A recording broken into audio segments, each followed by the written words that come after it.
കിഫ്ബി വേണ്ടെന്നാണ് സർക്കാർ തീരുമാനിക്കുന്നതെങ്കിൽ അതൊക്കെ അവർക്കതിനുള്ള അവകാശമുണ്ട്. പക്ഷെ ഒരു കാര്യമുണ്ട് കേട്ടാ, 60,000 കോടി രൂപയുടെ നിർമ്മാണ പ്രവർത്തികൾ ഇപ്പൊ നടന്നുകൊണ്ടിരിക്കുന്നുണ്ട്. അത് നിർത്തിവെക്കാൻ പോയിട്ടുണ്ടെങ്കിൽ നാട്ടിൽ സമരം ഉണ്ടാവും. കിഫ്ബി വേണോ വേണ്ടെന്നൊക്കെ സർക്കാർ തീരുമാനിച്ചോട്ടെ, ഭരിക്കുന്ന സർക്കാരിനൊക്കെയുള്ള അവകാശമുണ്ട്. പക്ഷേ ഇപ്പോൾ നിർമ്മാണത്തിലിരിക്കുന്ന പ്രൊജക്റ്റുകൾ മുന്നോട്ട് കൊണ്ടുപോകാൻ പറ്റണം, അല്ലെങ്കിൽ ശക്തമായിട്ടുള്ള സമരം ഉണ്ടാവണം. ഏതായാലും ഇതുവരെ കിഫ്ബിയേക്കാൾ മെച്ചപ്പെട്ട ഒരു സംവിധാനത്തെക്കുറിച്ച് ആരും പറഞ്ഞു കേട്ടിട്ടില്ല കേട്ടോ, ഈ നിർമ്മാണ പ്രവൃത്തികൾ പൂർത്തീകരിക്കാനായിട്ട്.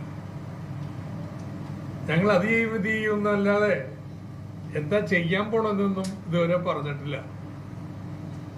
അപ്പൊ അതുകൊണ്ട് ആലോചിച്ചൊക്കെ എന്റെ തീരുമാനങ്ങൾ എടുക്കട്ടെ.